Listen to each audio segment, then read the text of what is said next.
Amen. Kaya nung naramdaman ko ang pagpapala ng Panginoon, nais ko ibahagi sa inyo na hanapin niyo ang Diyos sapagkat ito'y malapit sa atin. Hindi siya malayo, hindi ka nasisigaw, kundi sasabihin mo lang, Panginoon, tulungan mo ako sapagkat ako'y naghihirap. Yes. Alam niyo, sa totoo lang, yung isang may nagdadialysis na si Marian, dati umiiyak sa amin, Pastor, ano ba gagawin ko? Mamamatay na ako. Sabi ko, buhay ang Diyos. Manalangin tayo. Amen. O, nakita niyo si Marian? Pero, ang pera niya, alam niyo kung saan nagkagaling? Minsan sa abroad pa. Papadalan siya. O, pati dito, dagdag mo sa papagamot mo. Isipin mo, hindi hinihingi mo sa Panginoon, Panginoon, wala akong pera. Mamamatay na ako. Pero nung nanalangin sa Panginoon na yun, meron pa kaming isang kapatid na dinalaw, si Gina. Ano? Alam niyo yung kanang kamay niya, kasi laki ng katawan niya. Yung kanang kamay, kasi laki ng kanyang katawan. Isipin niyo yun. Ang sabi ko sa kanya, naniniwala ka ba na kaya kang pagalingin ng Panginoon? Sabi niya, opo.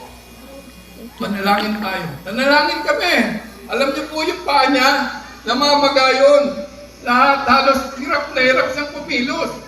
Namamaga. So, matapos kaming manalangin, nakaisang linggo, pagbalik namin, yung paa niya, hibas na. Wala na yung maga. Amen. Ngayon yung kamay niya naman, namamaga, nakaganon lang siya. Ano? Manalangin ulit kami kasi alam niyo yung misis ko, nung nandun kami sa Baguio, sinabi sa kanya nung mga propeta ron, sino ba yung nakaupo ron na katabi ni Pastor Angel? Yung misis ko pala yung katabi ko. Sabi niya, halika, lumapit ka. Akalain mo, diniklare siya na kung sino man ang may sakit, ituon niya lang yung kamay niya kung saan naroroon, gagaling. Amen. Kaya mapalad po kayo ngayon kasama namin. Ayun, ang kalikot. Amen. Ay, da. Kaya kung may mga karamdaman, mamaya, lumapit lang kayo sa harapan. At gusto nyo pagpalain, lumapit din kayo sa harapan. Sapagkat naranasan ko yun. Alam niyo, nung naglilingkod ako sa Dao, isipin nyo, 2 taon, nagta-tricycle kami, mag-asawa. Ulang arawin, nandun kami. Pag-araw ng Miyerkules, andun na kami, hanggang Linggo na kami. Minsan, napakahirap ng buhay. Amen. Pero ang Diyos ay buhay. Amen. Buhay ang Diyos natin. Kaya, nung nagpunta kami doon, nag-travel kami, pagbaba namin ng jeep, biglang lumakas ang ulan. Tinaas ko yung kamay ko, Lord, kailangan ko na sasakyan. Pagkaraan ng 1 buwan, alam niyo kung ano yung binigay sa akin ng Lord na sasakyan? Innova. Wow. Isipin niyo yan. Kaya ang Diyos natin, napakayaman. Amen. Kaya kung tayo maglilingkod sa Kanya, ibibigay natin yung Kanyang time. Ibibigay natin sa Kanya kung ano yung meron tayo, ibabahagi natin sa Kanya. Pagpapalain tayo ng Diyos. Kasi nasumpungan ko. Kaya ako'y nagpapatotoo sa inyo. Isipin nyo, pagkatapos nung binalikan namin si Gina, yung kamay niya na namamaga, ay okay na. Sabi niya, Pastor, salamat po. Huwag ka sa akin magpasalamat sa Panginoon. Dahil yung Diyos ang nagpapagaling. Ginagamit lang ang bawat isa sa atin. Kaya, ang lahat sa inyo, huwag mawawala ng pag-asa.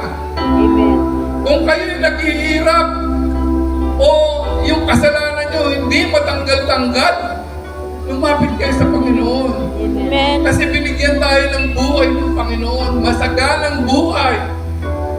binigyan tayo ng buhay na walang hanggan ng Panginoon. Hahanapin lang natin. Kaya kung tayo'y hindi tayo nakakasumpong pa, mamaya ang time, pag narinig natin ang isang mensahe na galing sa Panginoon, huwag kayong mag-atubili, huwag kayong mahihiya, sapagkat kung kinahihiya natin ang Panginoon, ikakahiya tayo sa huling panahon. Amen. Kaya ang lahat ng nandiyan, yung medyo nagtatago pa, pumunta kayo rito sa harapan, sapagkat ang Diyos natin ay Diyos na buhay. Amen. Mula noon hanggang ngayon, Amen. Thank you, Lord. buhay na buhay ang ating Panginoon.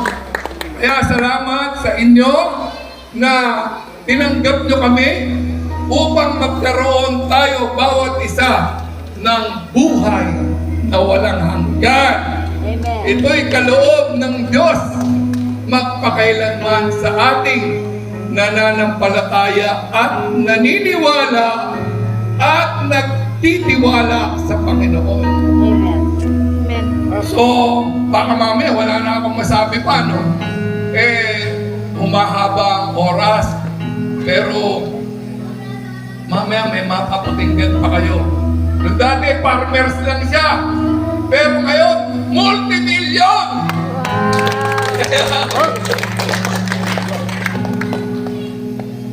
Salamat sa Panginoon.